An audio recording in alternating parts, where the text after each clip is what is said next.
Cassette 2, Side 2. Practice Test 4. You will hear a number of different recordings, and you will have to answer questions on what you hear. There will be time for you to read the instructions and questions, and you will have a chance to check your work. All the recordings will be played once only. The test is in 4 sections. Write all your answers in the listening question booklet. At the end of the test, you will be given 10 minutes to transfer your answers to an answer sheet. Now turn to section 1 of your question booklet.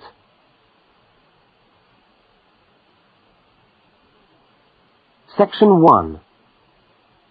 2 students meet on the university campus. They start a conversation together. First, look at questions 1 to 5. For each of the questions, 4 alternatives are given. Decide which of the alternatives, A, B, C or D, best fits what you hear on the tape, and circle the appropriate letter.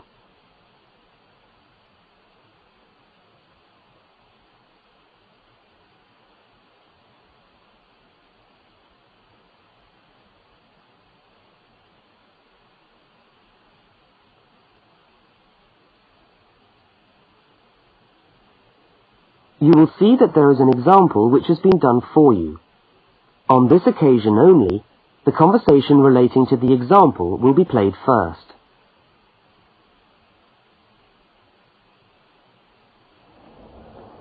Excuse me, can you help me? I was looking for the main hall. No, maybe I can, actually. I'm looking for the main hall, too. I think it's in the administration building. Are you a new student? Yeah, I am. The man says he's looking for the main hall too. So A has been circled. Now we shall begin. You should answer the questions as you listen, because you will not hear the recording a second time. Now listen carefully to the first conversation and answer questions 1 to 5.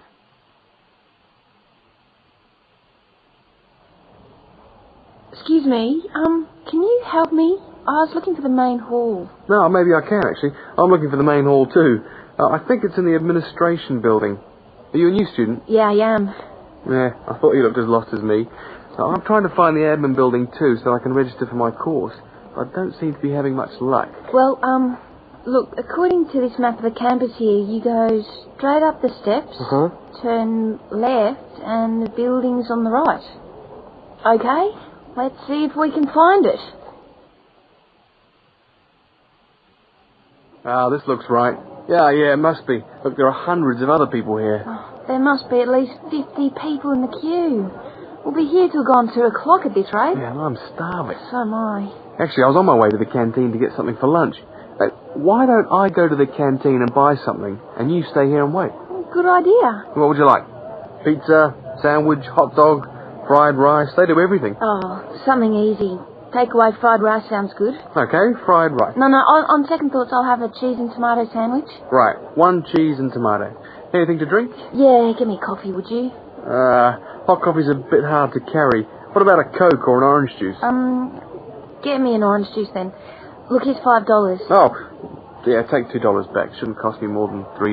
Well, I'll get you the 5. We'll sort it out later. Oh, and could you get me an apple as well? Okay, back in a minute.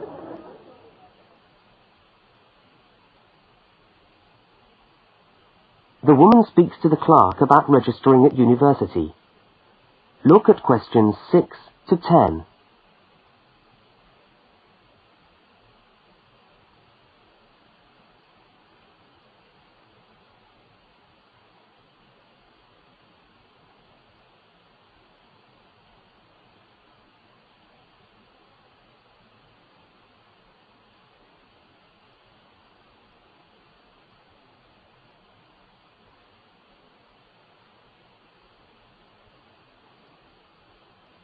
As you listen, complete the form by filling in the numbered spaces 6 to 10.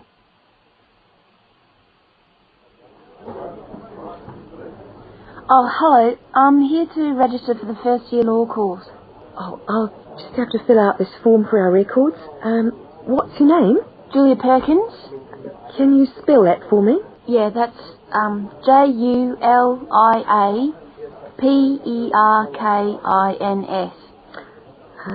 Address? Flat 5, 15 Waratah Road. That's WARATAH, Brisbane. Brisbane. Oh, and your telephone number? Oh, we haven't got the phone on yet. We've only just moved in. Okay, well, can you let us have the number once the phone's connected? And I'll make a note here, to be advised. And the course? Beg your pardon? What course are you doing? Oh, first year law. Right. Well, you'll have to go across to the law faculty and get this card stamped, and then you come back here with it and pay your union fee. Oh, thanks very much.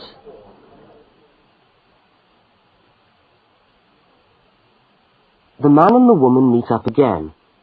Look at questions 11 and 12 and circle the correct answer.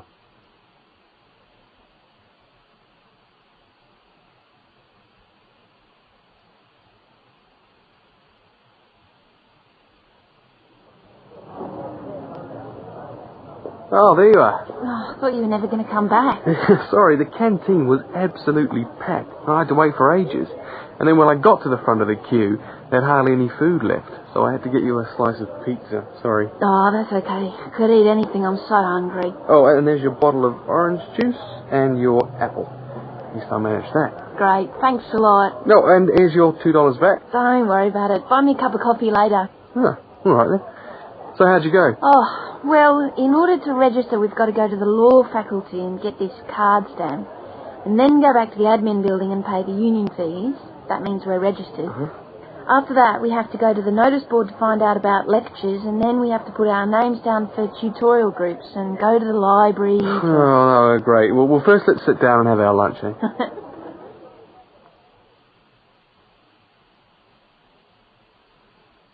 That is the end of section 1. You now have half a minute to check your answers.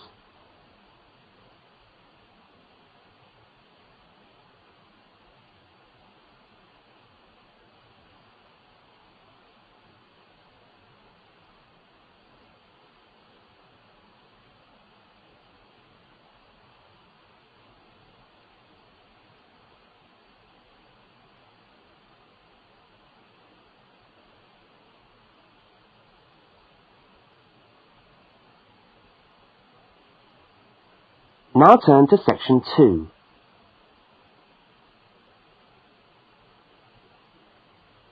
Section 2. You are going to hear a talk about banks in the UK. First, you have some time to look at questions 13 to 17.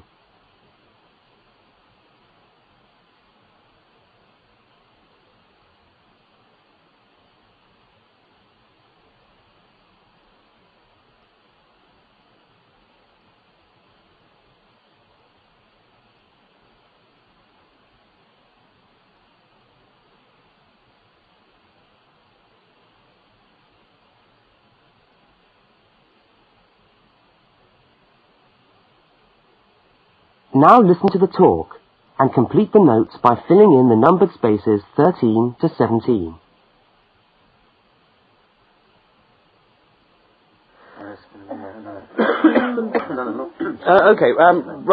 Thanks for turning up today. Thanks for turning up today to this short talk I'm going to give on student banking.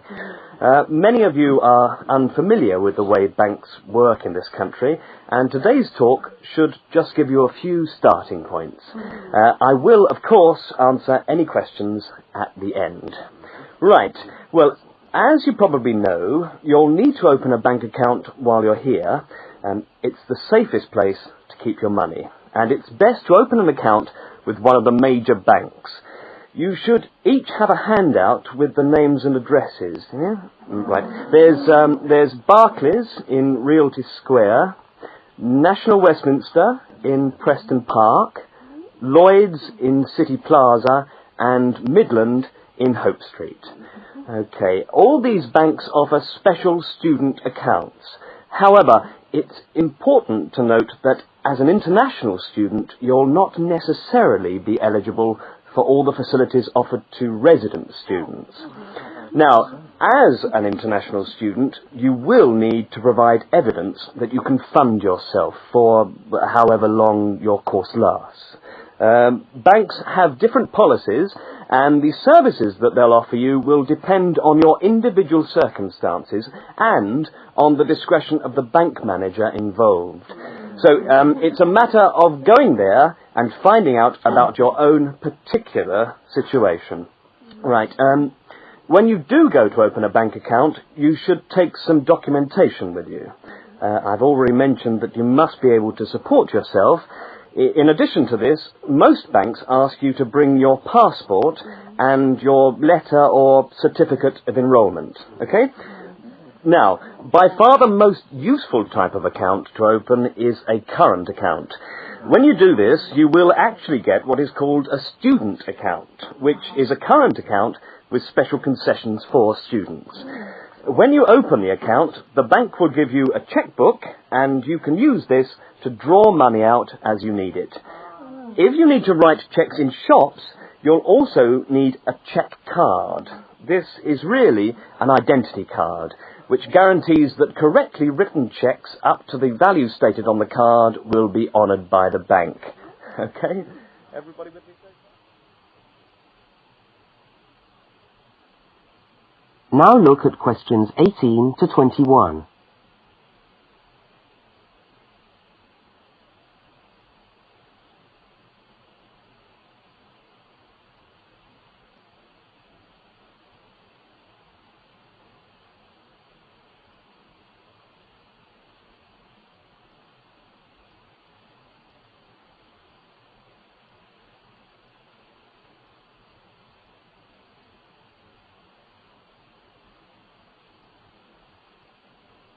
As you listen to the rest of the talk, complete the rest of the notes in the spaces numbered 18 to 21.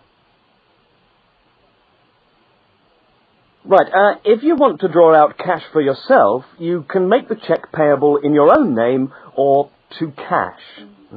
You can also withdraw cash from a cash point machine with a cash card. Now, these are extremely useful as they enable you to withdraw cash from your account during the day or at night. There is also another card called Switch or Delta, and you can use this to pay for things in shops. It takes the money right out of your account, so you don't need your checkbook. Now, you may want to take more money out of the bank than you have in it. This is called having an overdraft. Be very careful with this. You should not do this without permission from your bank. Overdrafts usually incur charges, though some banks offer interest-free overdrafts to some students. But find out before you get one, right? Well, that just leaves opening times. When can you go? Banks used to be open from 9:30 a.m. until 3:30 p.m. from Monday to Friday.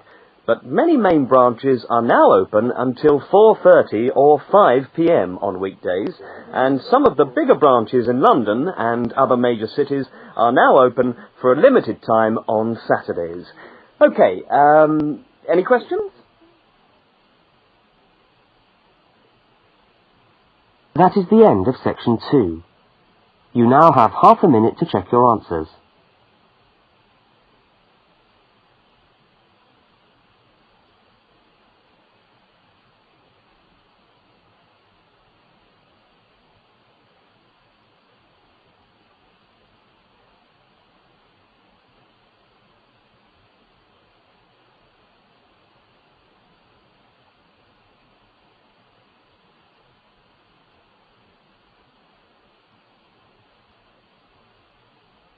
Now turn to section 3.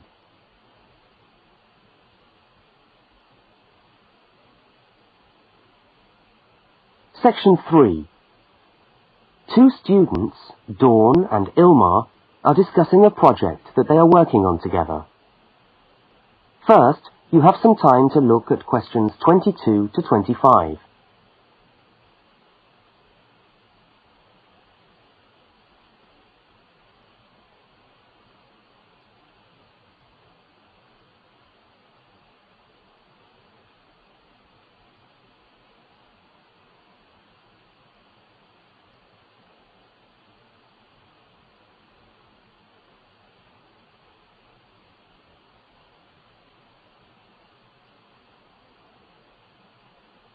Now listen to the first part of the conversation and complete the fact sheet by filling in the numbered spaces 22 to 25.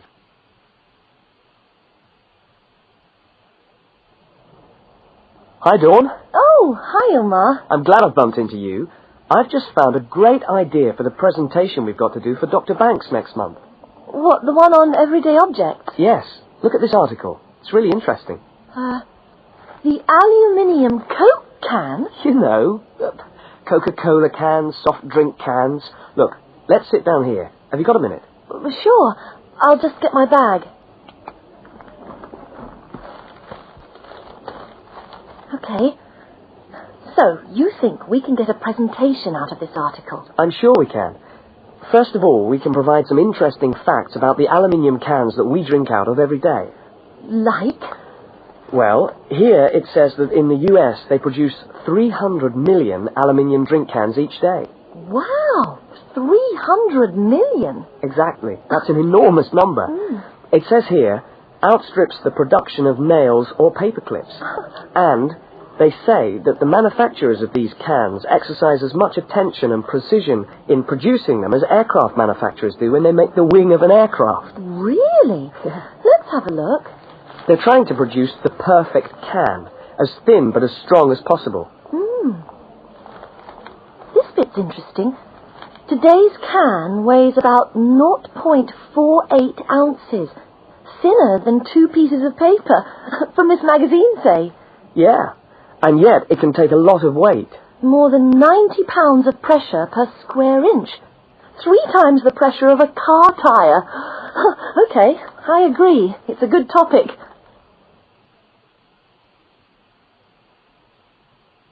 Now look at the diagram of the aluminium can and at questions 26 to 31.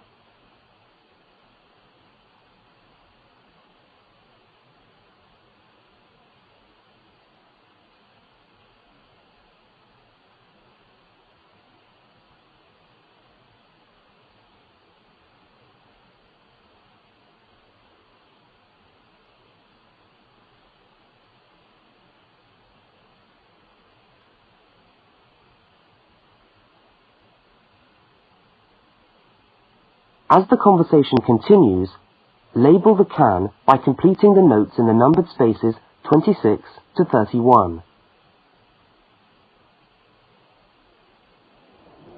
What I thought was that we could do a large picture of a Coke can and label it, and then talk about the different parts. Look, I've done a rough picture here. Okay, so where shall we start? Well, the lid is complicated. Let's start with the body first. I'll do a line from the center of the can, like this, and label it body. What does it say? It's made of aluminium, of course, and it's thicker at the bottom. Right, so that it can take all that pressure. And then I think you should draw another line from the body for the label. Right, label. The aluminium is ironed out until it's so thin that it produces, what does it say? A reflective surface suitable for decoration. That's right. Apparently it helps advertisers too. Yes, because it's so attractively decorated. Good. And then there's the base. Yes, it says the bottom of the can is shaped like a dome so that it can resist the internal pressure. That's interesting. I didn't know that. Nor did I. Okay, so going up to the lid, there are several things we can label here. There's the rim around the edge, which seals the can. Got that. And there's a funny word for the seal, isn't there? Yes, it's a flange. What does it say about it? Well, the can's filled with Coke or whatever, and after that the top of the can is trimmed and then bent over to secure the lid. That's right. It looks like a seam. We could even do a blow-up of it, like this. F-L-A-N-G-E. Yes, that would be clearer. I think we should label the lid itself and say that it constitutes 25% of the total weight. 25%? So it's stronger than the body of the can. So to save money, manufacturers make it smaller than the rest of the can. Didn't know that either. So How do we open a can of Coke? First of all, there's the tab, which we pull up to open the can, and that's held in place by a rivet. I think that's too small for us to include. I agree, but we can talk about it in the presentation. We can show the opening, though. That's the bit of the can that drops down into the drink when we pull the tab. Yeah, hopefully. Sometimes the tab just breaks off. I know. Anyway, the opening is scored so that it pushes in easily but doesn't detach itself. Okay. We can show that by drawing a shadow of it inside the can. Like this. I'll label it Scored Opening. Great. Well, I think we've got the basis of a really interesting presentation. Let's go and photocopy the article. Fine. I'll take it home and study it some more. That is the end of section 3. You now have half a minute to check your answers.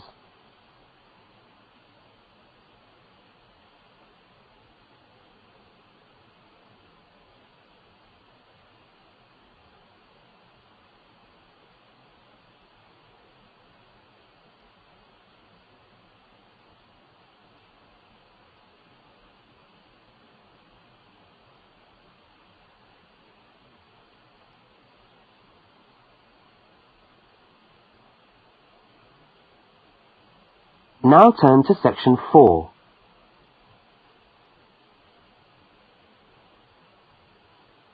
Section 4. You are going to hear part of a short university lecture. First, look at questions 32 to 42.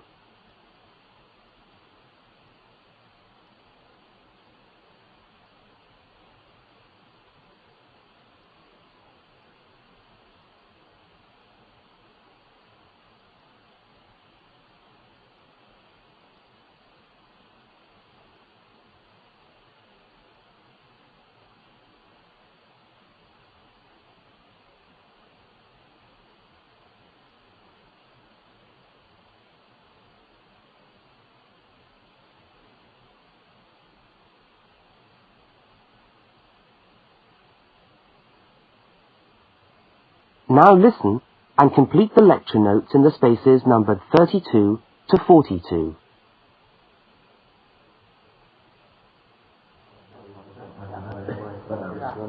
Good morning and welcome to the University's Open Day and to our mini-lecture from the Sports Studies Department. Now, the purpose of this lecture is twofold.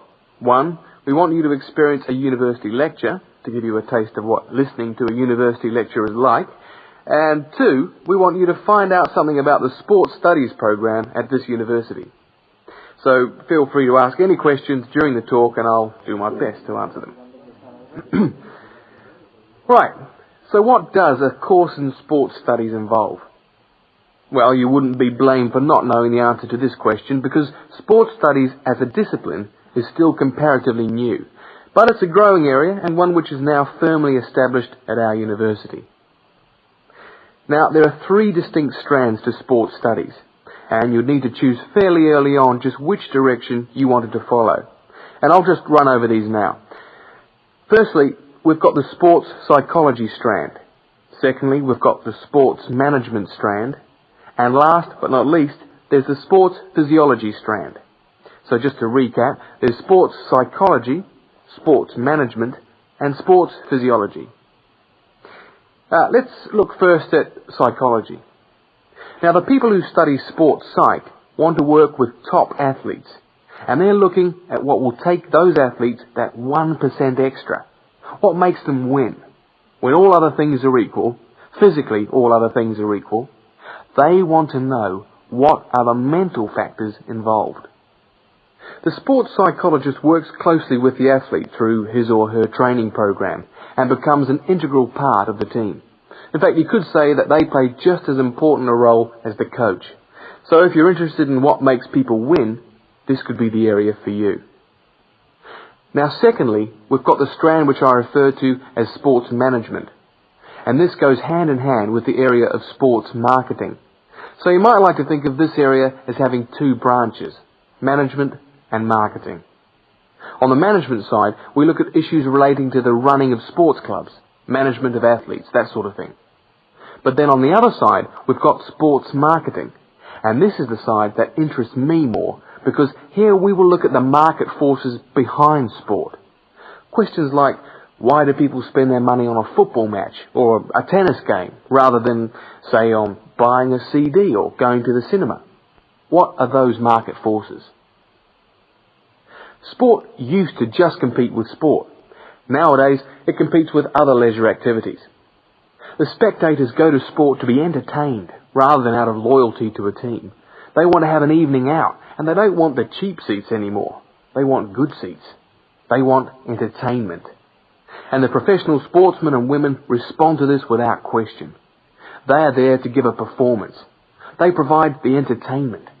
So in the marketing course, we address all these commercial issues, and we look at how this hooks back into the management of sport. Now, the third branch of sports studies sometimes comes under another name and is also known as exercise science. And again here, we find that there are two distinct types of exercise science. The first is working very much at the macro level, what I call the huffing and puffing people. So this looks at fitness testing, body measurements, all that sort of thing. But the more interesting side of sports physiology, at least in my view, is the side that looks at the micro level, looking at cellular change. They're doing cellular research, looking at changes in body cells when the body is under stress. So that just about brings us to the end of our mini lecture for today. I hope you found it interesting, and I look forward to seeing you all on our course next year. But feel free to come and talk to me if you want any more information. I'll be over at that notice board near the main entrance. Thank you very much.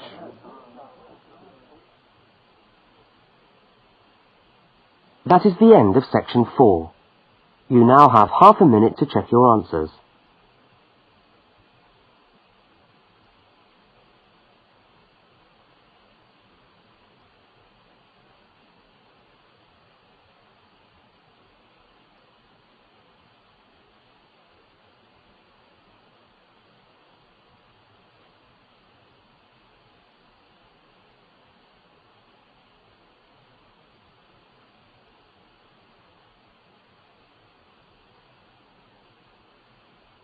That is the end of the listening test. You now have 10 minutes to transfer